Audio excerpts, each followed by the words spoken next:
Hello, friends, clients of JLW Immigration Law Group. I am Jennifer Walker Gates, board certified immigration attorney, and I am here in this video to talk about how to get emergency travel documents. We're going to be talking today about the process that is in effect in early January of 2025. As we know, we have a different administration that's going to be taking office at the end of January 2025. So it could be that by next month, this information does not even apply anymore, but at least for the next few weeks. The process for getting emergency travel documents has changed a little bit since last year and since the last time we talked about it. So I want to go over that. This is really important for people who are DACA holders, they have TPS, they have asylum status or refugee status, and don't have a valid up-to-date passport, or if you have applied for adjustment of status and you are waiting for your travel documents to be issued as part of that application. Getting an emergency travel document is really important sometimes if there's an emergency outside the United States and you qualify to receive advanced parole. So we're going to be talking today about the process for getting an emergency travel document, and who knows what'll happen. This could be out of date if you're watching this by February of 2025. So hopefully we won't have to update it then, but we might. So before I get into the substance of today's subject, I would like to ask that you take a moment and please subscribe to our YouTube channel. We are going to be providing at least one update each week about immigration changes, legal changes, policy changes, and procedural changes that are going to be impacting the immigrant community across the United States. Please subscribe. Make sure you have a trustworthy source of information. Don't overload yourself with a bunch of different stuff. Try to make sure you're remaining very focused and paying attention to trustworthy sources of news so that you're not creating panic for yourself unnecessarily. But please do subscribe, follow us on Facebook, share our channel with anyone that you think could use it. We want to make sure everyone has good and trustworthy information for their case. Also, feel free to leave us comments under the videos. We do respond to the comments as best we can to help anyone, whether they're working with us, another attorney, or filing on their own. So please feel free to leave comments with questions, and we will get to those as soon as we can.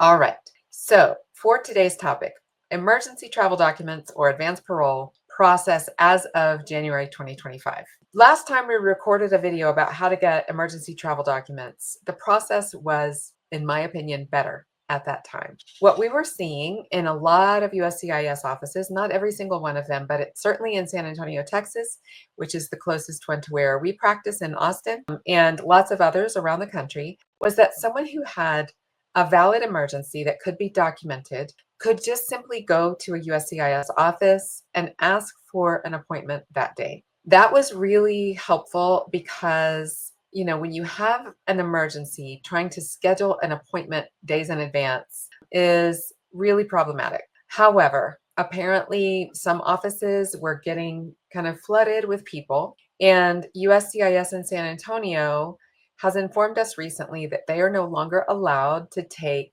walk-in appointments on the same day that someone just shows up. Therefore, they have instituted a new process for requesting emergency advanced parole documents. Now, one way that is still viable for doing this is to call the 1-800 number, the National Customer Service Center, USCIS. I'm going to post their number right up in our chat. I'm going to post this number as a banner, and 1-800-375-5283 is the number for the USCIS customer service hotline. If you call that, you're going to get put into an automated system that's going to try to route you to like case status or something basic that you could easily find online. What you have to do in order to talk to a person on that phone line is say the magic word, and the magic word is InfoPass. An InfoPass appointment is the name of the kind of appointment that you will be given by USCIS if you need to get emergency travel documents. So you tell the system that can hear and understand your words. You say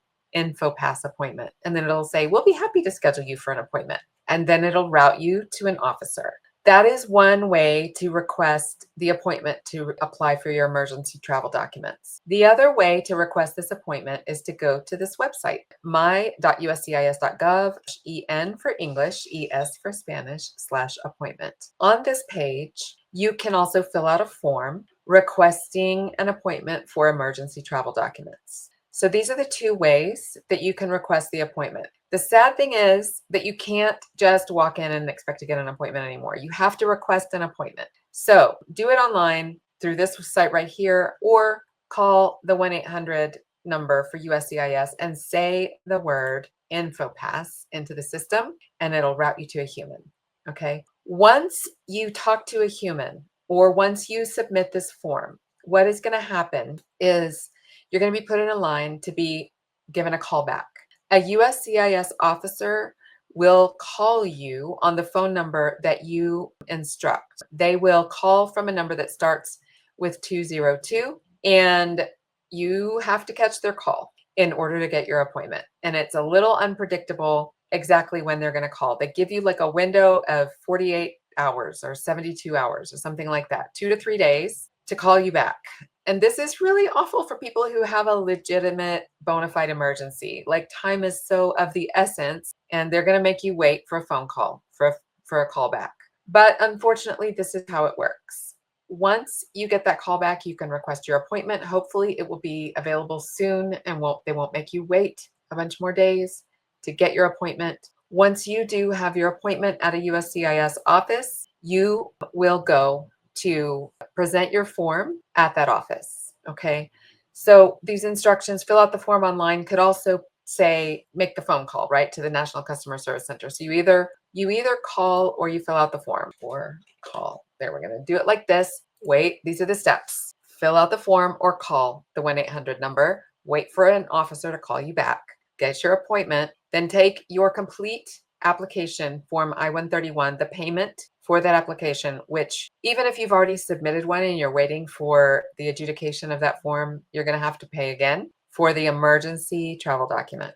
The fee right now is usually $630. So that's probably what you're going to be paying, unless you are getting a refugee travel document or something, or you're an asylum grantee who is applying for a refugee travel document, then the fee is $0. There are some other humanitarian categories that can get one of these documents without a fee, but most people are going to need to take $630 either with a credit card or a cashier's check.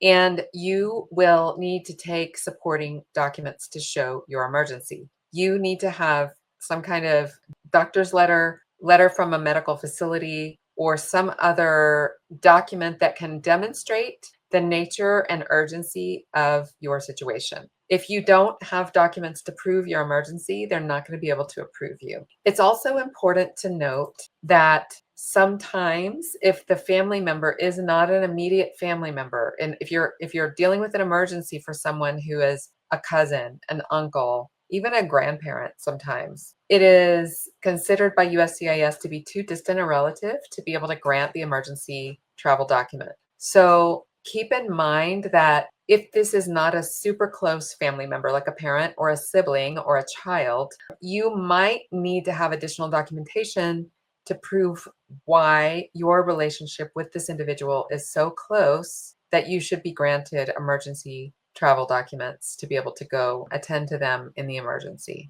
I really hope that everybody is not going to need this process. It is a cumbersome process. It's definitely not as convenient as being able to go to a USCIS office and have them attend to you right then and there. We have been told that there will only be like 20 InfoPass appointments for emergency travel documents per day at any given USCIS office. So hopefully you will not have to wait a long time to get your appointment. Hopefully this will work smoothly for people, and people will still be able to get travel documents in a reasonable and timely fashion. I am not holding out a whole lot of hope for that, but I'm an eternal optimist. So we're going to hope that it does work. I would love to hear from people who have gone through this experience, how this has worked for them, and how quickly they have gotten their documents, how quickly they've gotten phone calls back, that kind of thing.